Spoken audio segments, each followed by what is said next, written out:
Welcome into a thankful episode of Flight Plan. In the midst of a 2-9 season, we are bringing the positive today before Thanksgiving. We're going to dive into why you should believe in Aaron Glenn as the man who will return this franchise to prominence. We'll preview the Falcons game a little bit, and we're getting some help. A little crossover edition with Badlands today. Paul Kilgallen is here to share his 5 reasons to be thankful to be a Jets fan. This is going to be a lot of fun. Tim McMaster along with Zack and Paul. Like the show wherever you're watching. Welcome to the Baggage Handlers. Please share your reasons to be thankful to be a Jets fan in the comments section as we go too. We'll share some of those and give us a 5-star review. I'll start here, Paul. First trip to the Flight Plan. Thanks for joining us. How you holding up? I'm good, man. I'm good. I'm of the Jets fan mind of like, I'm not going to root for losses. I'm not going to root for a tank, but I'm also like not cheering for wins at this point either. Like I'm just watching right now. I'm just observing and that's okay. It's actually kind of a nice place to be. Like the pressure's out. Like, it's just like, all right, what do we got for next year? So this is actually a very relaxing brand of football to get to watch where the stakes are very low. That's a very healthy attitude, by the way. Very healthy. It's actually a great way of phrasing it too, because it really is just like we're just watching at this point. I don't think I don't think anybody actually cares about the outcomes. We're just watching and seeing what happens. Yeah, exactly. And then we'll decide next year if it actually mattered or not. Right. Can't get too high or too low about anything. It's just observing. Yeah. Enjoy individual performances for what they are. Hope that the coaches make good decisions, all that stuff that can build towards next year. All right. Speaking of coaches and next year and the future of this team, Zack, you have a story out today, and it's part 1 of a 2-part series. I'm glad you started with the positive.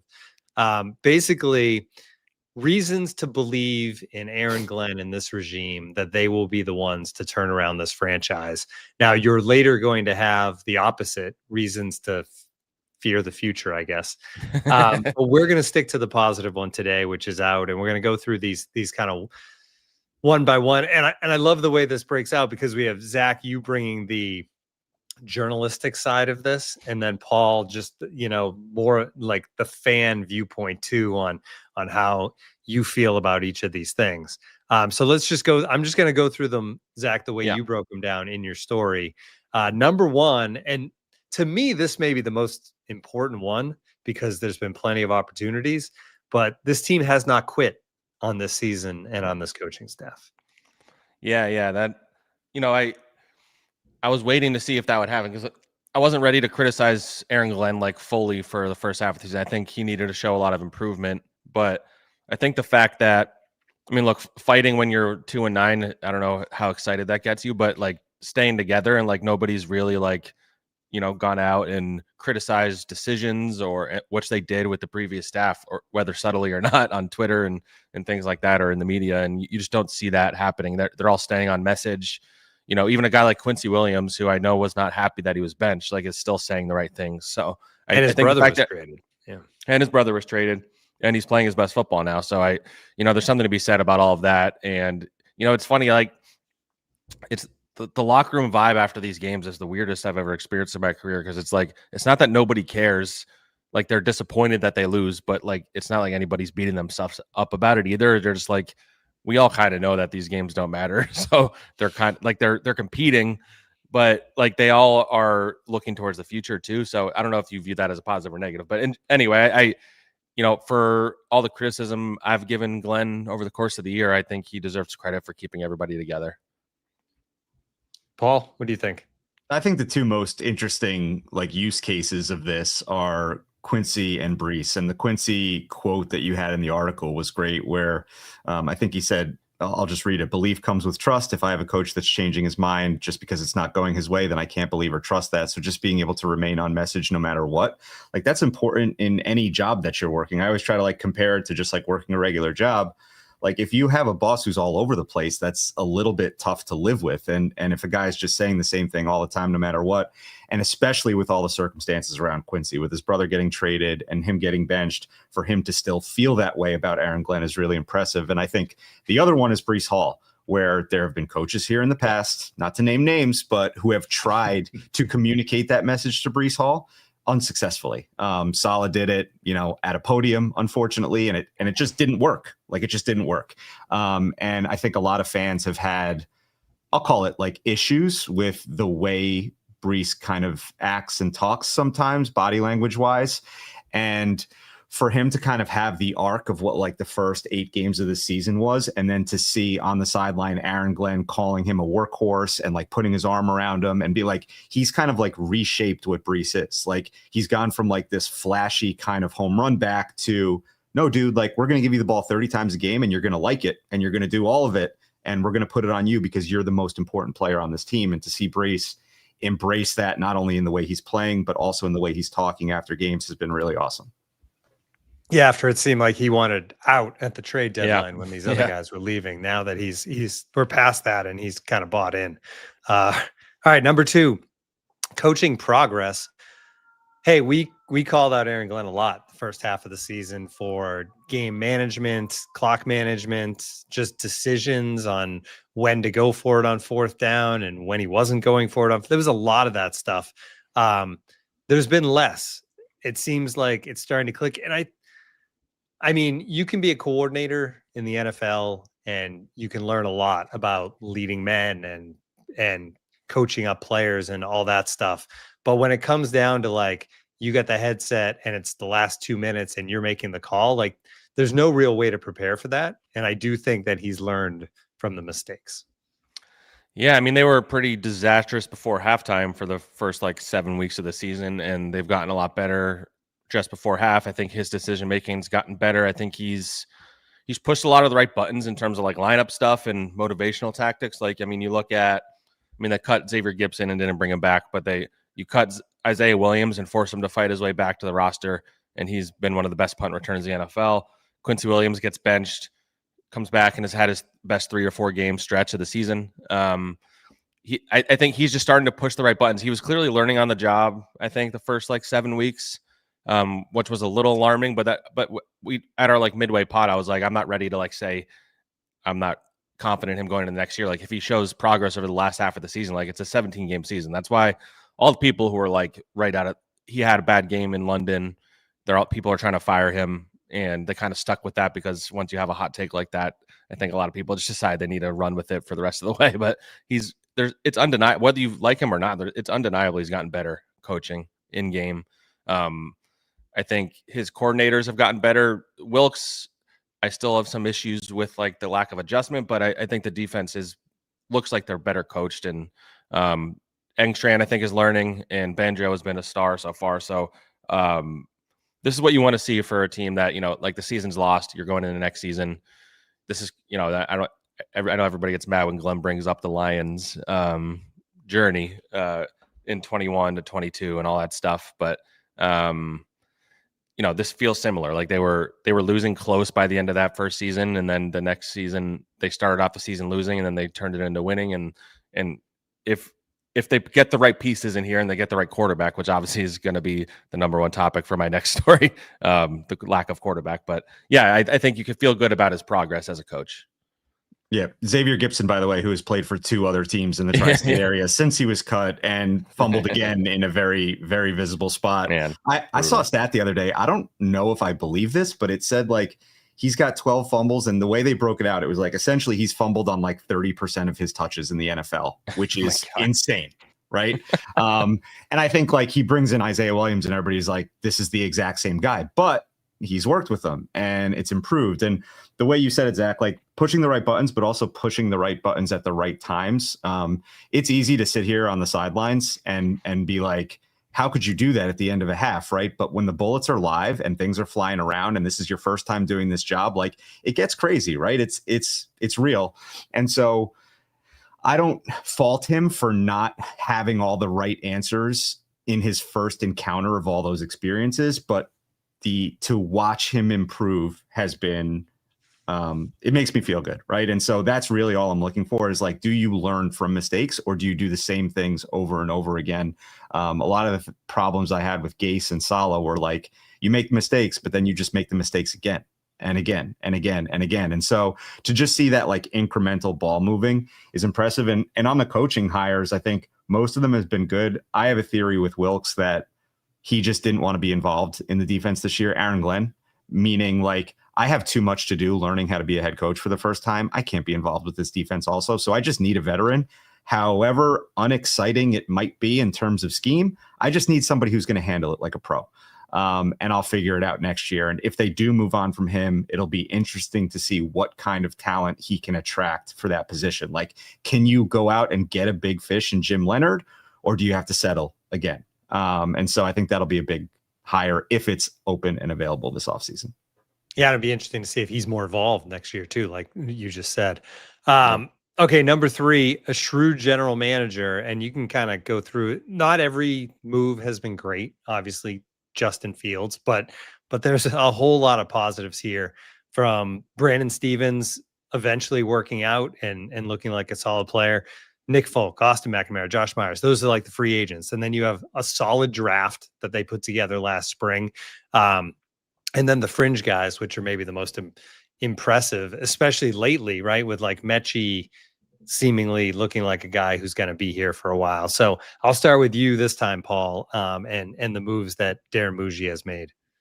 Yeah, so on the early draft picks, I'm happy to give him credit for those, but like Joe Douglas hit on those too, right? You should be able to hit on the early round draft picks for sure. And I don't necessarily fault him for some of the later ones, although I don't love like moving around for players that you didn't need to move around for, and maybe reaching for a player like Arian Smith, who at this point looks like nobody trusts. Even as fans, if we want to see him get a couple deep balls, it looks like the coaching staff doesn't trust him. I think what would impress me on those players is if you decide to move on quickly. Like if you just admit that trading up for Tyler Barron was a mistake and you cut bait, fine. If you admit that Arian Smith was a mistake, fine.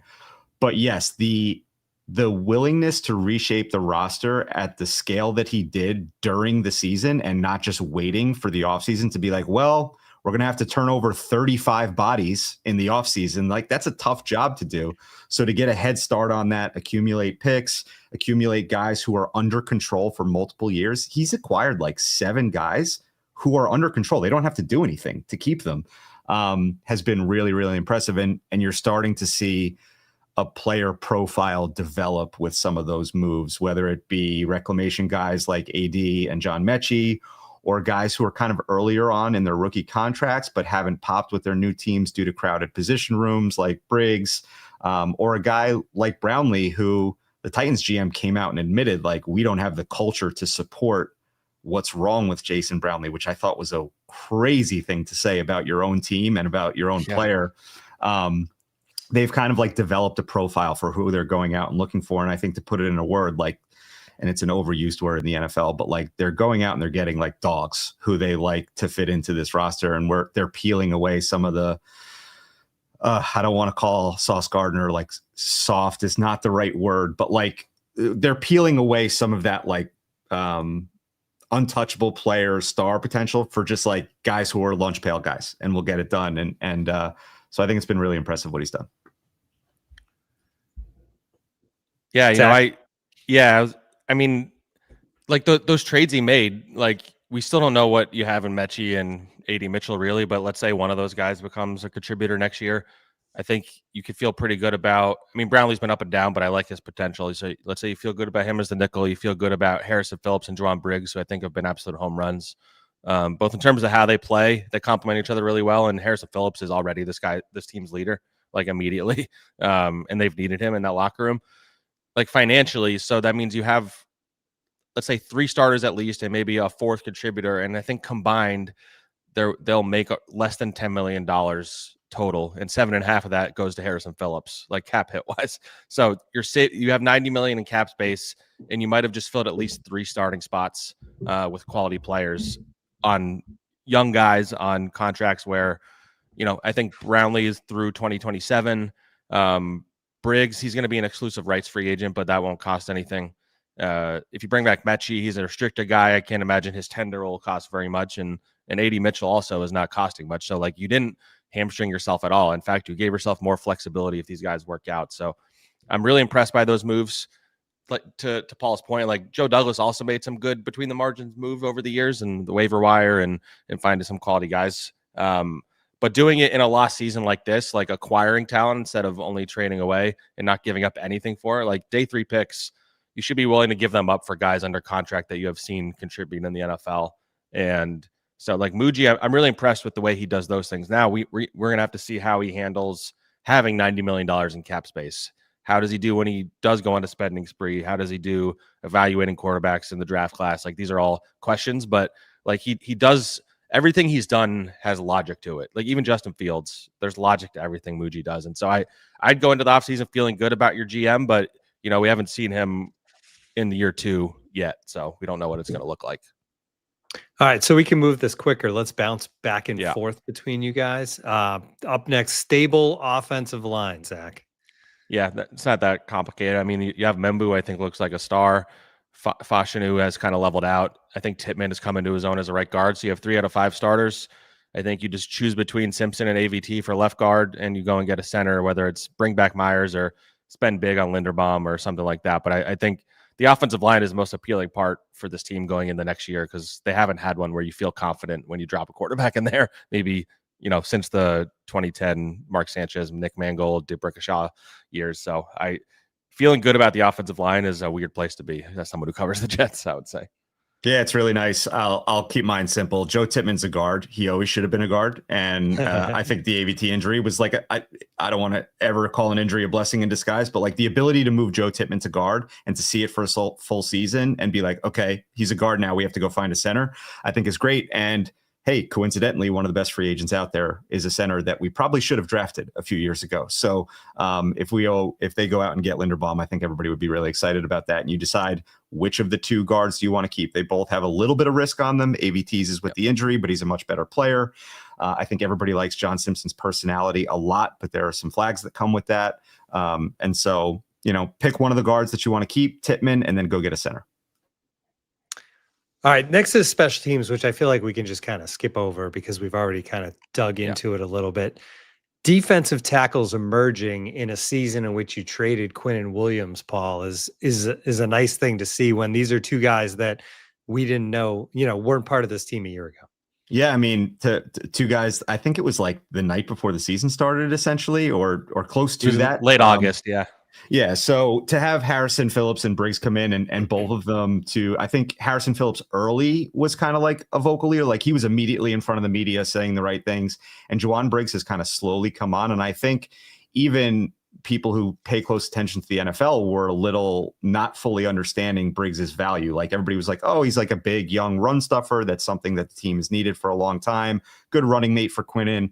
And now all of a sudden he's getting a little bit more run, and you see that he's got some pass rush potential too. And he says all the right things, and he seems to be developing as a leader. So to be able to flip your best player in a position group and still at least maintain the strength of the unit, even if you did downgrade a little bit, because how can you not when you let Quinnen Williams walk, has been really, really encouraging. And again, I think that speaks to the profile of the guys they bring in, that everybody they bring in, everybody in the locker room seems to say nice things about them. They say all the right things in the media. So they got a type.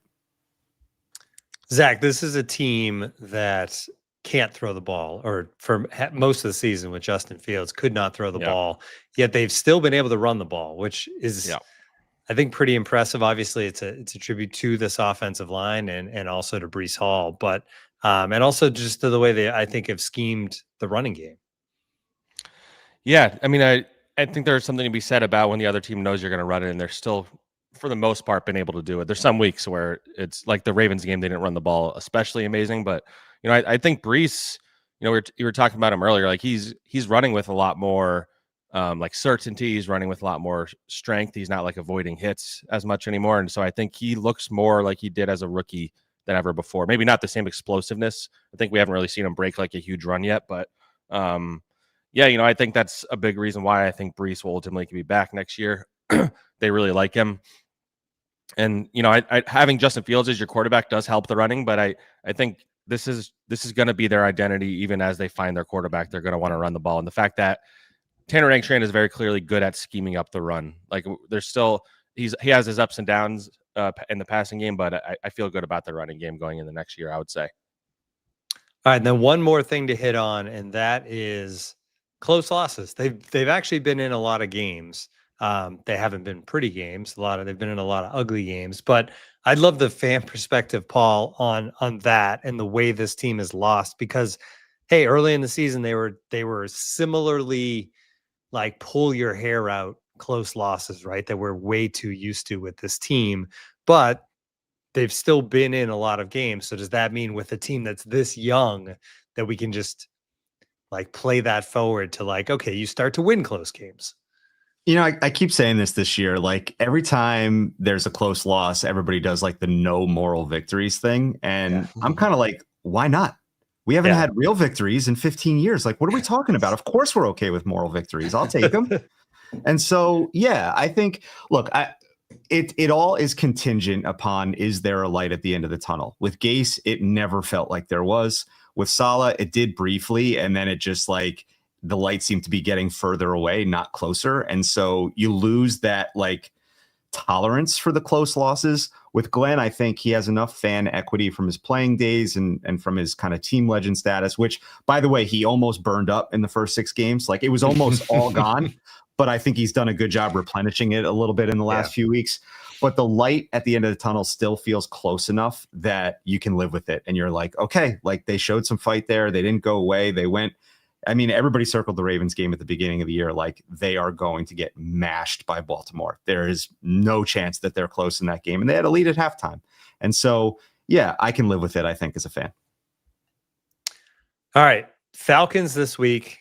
There's some interesting storylines. I don't want to get into X's and O's or keys to victory or anything like that, because we've spent plenty of time already talking about how these games don't really matter. The Falcons beat the Saints last week, which helped the Jets in the tankathon world. But there's a couple of things that are worth talking about. One is Jeff Ulbrich has gone to Atlanta, and he looks like the Jeff Ulbrich that we knew here, right? Like this is a team that's getting to the quarterback. They have an impressive like front seven. The rookies, Jalen Walker, James Pierce, I mean, have been impressive. So that's one, I guess, concern if you're the Jets is, and one key to this game maybe is this Jets offensive line that's been good against a Falcons team that isn't very good, but can put pressure on your quarterback, Zack. Yeah, and they're in like the top 5 in pass defense as well. And I would say Jeff Ulbrich is almost certainly very motivated for this game to go out there. Like I think by the end, he obviously got a lot of crap. And at the beginning, like he had a nice little sandwich of fans hating him at the beginning and the end. But in between that, he was a very good defensive coach. They did a really good job of adjusting when guys were injured. And, their defense was really good. Obviously, him and Saleh were both part of that. And so I think the end of it has kind of like changed how people view the entirety of how he did as the defensive coordinator. But he was always a creative and good at confusing quarterbacks and forcing them into mistakes. And I think he is more willing, it seems like, with the Falcons, maybe because of their personnel, to blitz. And so I would guess he has some creative blitz packages coming Tyrod's way. He knows Tyrod can hold onto the ball too long. And I'm just curious to see how he approaches this, because Jeff still has a lot of fans in that locker room. There's a lot of guys who really liked him on a personal level. So it's just going to be one of those fun revenge game type things. And I'm curious to see how ready the Jets offense is for that, because this is a pretty different offense than the one that like used to practice against him. If you think about it, I mean, Tyrod was there, obviously, so was Brees, but like the receivers are all new. Mason Taylor is new. Part of the offensive line is new. So it's going to be, I mean, I don't know if fun is the right word, but it'll be interesting to see what he throws at them to try and show that they made a mistake getting rid of him. Yeah, I mean, go ahead, Paul. Jeff Ulbrich was a former player, so he's always going to get that respect from the players, and he was a maniac player at that. Like people, that will always stay with him for sure. Trying to remove all the emotion and fan opinion out of it, like as a team, what were we always frustrated about when Jeff Ulbrich was the defensive coordinator? It was vulnerability in the middle, right? And so teams could just run the ball directly at us. And a lot of times it felt like we didn't have any answers for it. And so if he's going to blitz, I would say, go ahead and blitz. We're just going to run right at you. And it fits nicely with Glenn's narrative with Brees of like, hey, you're the workhorse now. We're going to give you the ball 30 times a game. I think that's the game plan. Just run right at that blitz all day and wear them down. And eventually maybe you can create an opportunity for yourself to win the game late. And I always think back, Ulbrich, the way it ended, like obviously fans weren't happy, but also like just a brutal way to get a shot at being a head coach. Yeah. Hey, this this is the Titanic and it's pretty much already underwater. And here you go. Yeah, like the iceberg is like right there. They're like, oh, by the way, you're captain now. Yeah. It was a tough situation. There were some things, and I think he's talked about this publicly, that he could have done better. Like accountability obviously was the big one. I think he was a little too over positive, but and like he probably should have let somebody else call the plays defensively. But yeah, I mean, he's probably not going to be a head coach in the NFL, but I think he'll be a defensive coordinator in the NFL for a long time. You're the captain, and not only that, but your first mate doesn't listen to anyone and never has. All right, the other interesting storyline, and Paul, I love your perspective on this as, a longtime fan. Kirk Cousins, it's the end now, pretty much. He was actually okay last week, 16 to 23, 199, a couple of touchdowns in that win over the Saints, a bad Saints team. He's the backup, obviously, but Michael Penix Jr. is out, so he's starting. But Jets fans and Kirk Cousins, I mean, it was ugly. Like, he was almost a Jet, and then he rubbed their.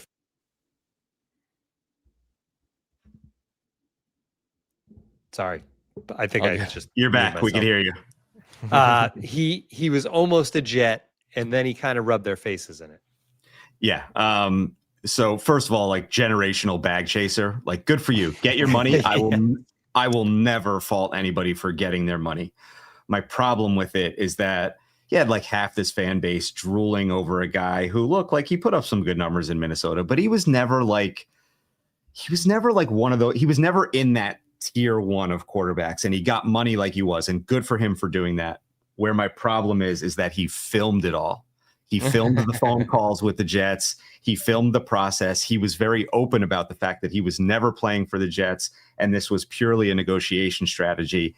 And then he put all of that out. He released it, right? Which it just feels like a violation of like professional respect of like the fraternity of the NFL, which people do to the Jets, right? Like, that's the thing that just happens. Nobody has respect for the Jets, and there is no professional respect. So I get it, but also you're dead to me forever. And I do want to end your season on the MetLife field in the cold.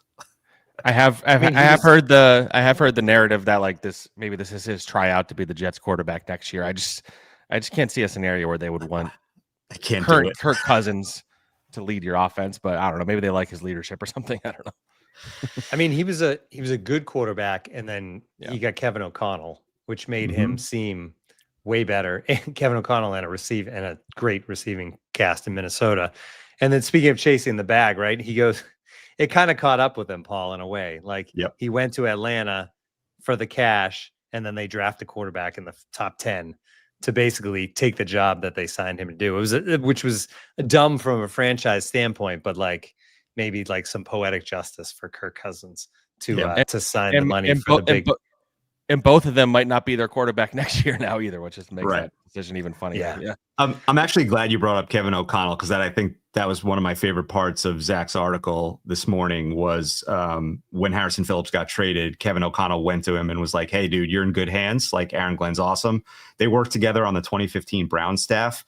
And I think a lot of Jets fans have this reverence for Kevin O'Connell for what he did to Sam Darnold, for Sam Darnold, however you want to put that.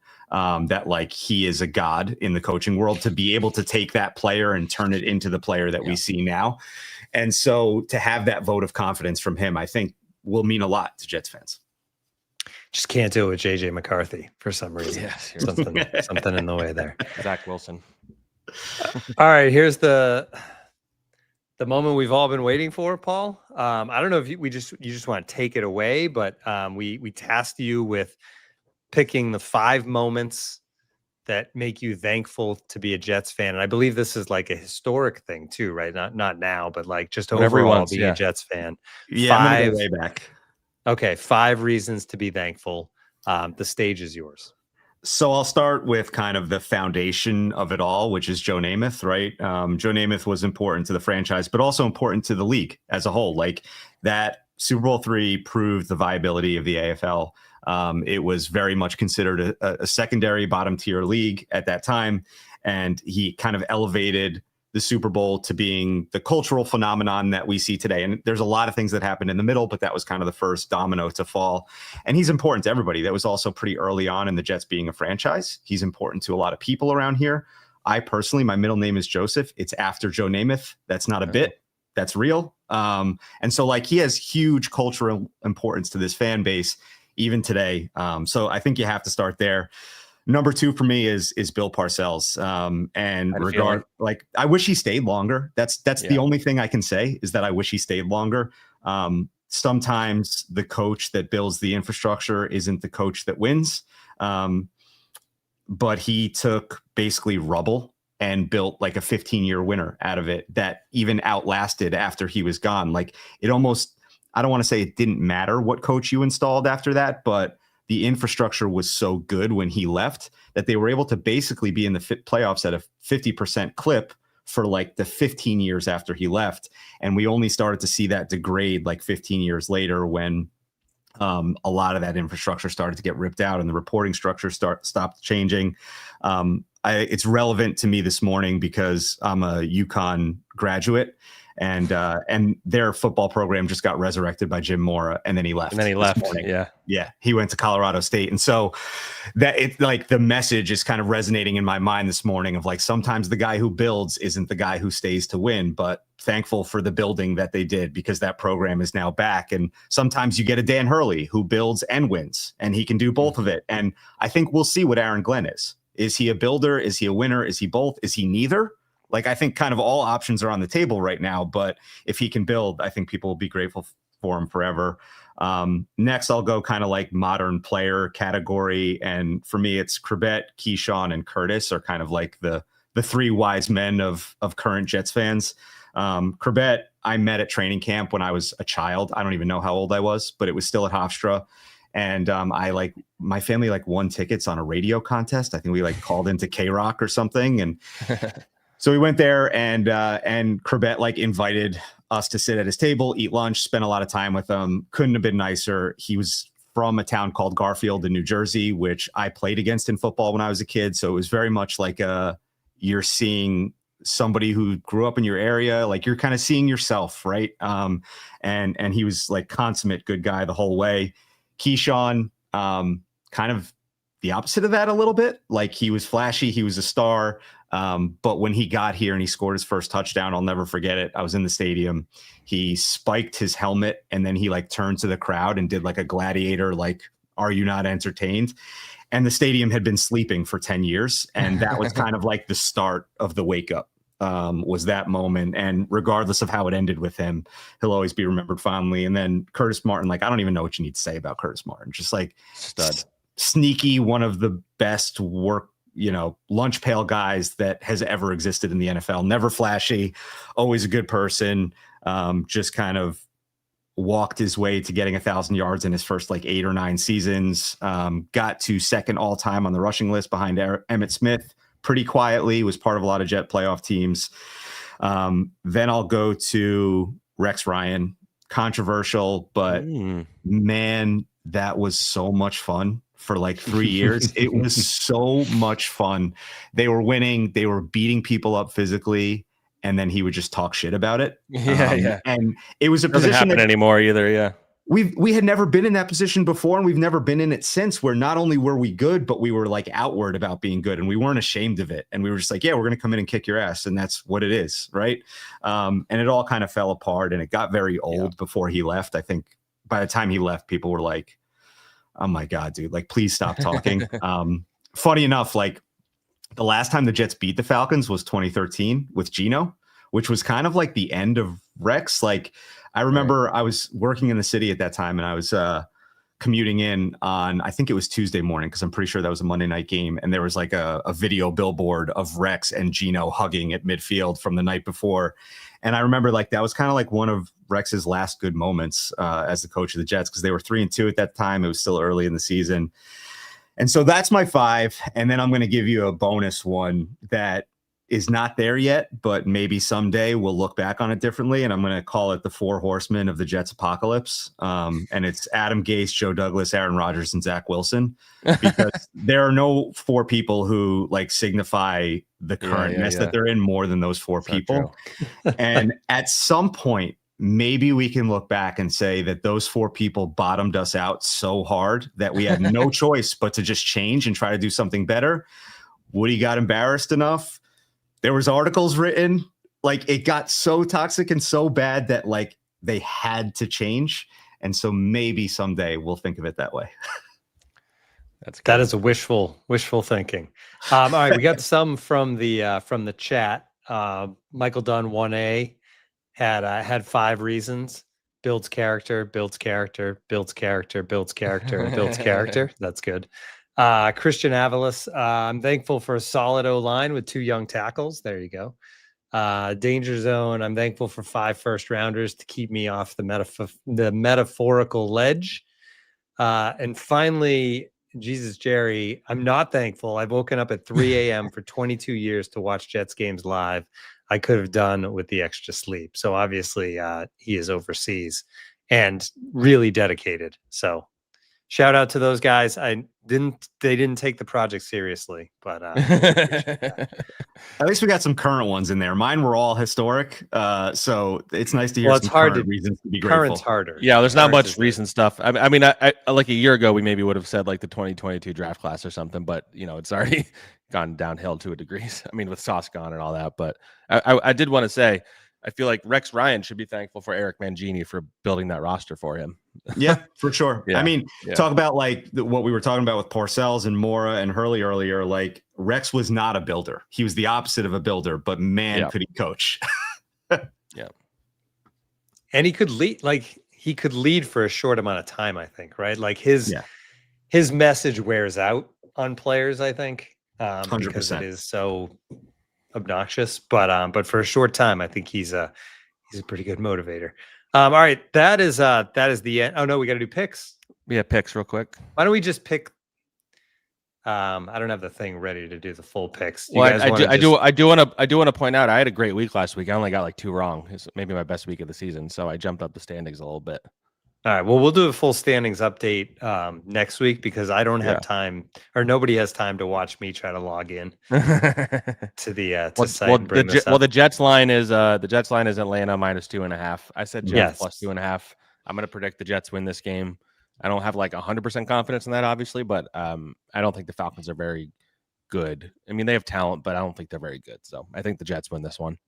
I agree, and I'll take Jets on the money line at the plus odds. Wow. I think you have to get 150 on the ground, and you have to have a good special teams day. You have to flip the field a bunch of times. Like it's probably going to be an ugly game. It's cold. Call it Jets 20, Falcons 17 on a last-second Nick Folk field goal. Which, by the way, in 2013, the last time the Jets beat the Falcons was a Nick Folk game-winning field goal. There you go. Amazing. I'm going to take the Falcons just to be different, and there you go. -10. I've taken the Jets way too much this year, so off that wagon. All right, thank you, Paul, for joining us. This has been fun. That was a nice little twist for Thanksgiving week. Hope everybody out there has a great holiday. Gets all the turkey and stuffing and gravy and all the good stuff. Hopefully the cranberry sauce out of the can and not the real stuff. Yes, can is definitely better. Pumpkin pie, all that stuff, and we will be back early next week to recap this Falcons game here on Flight.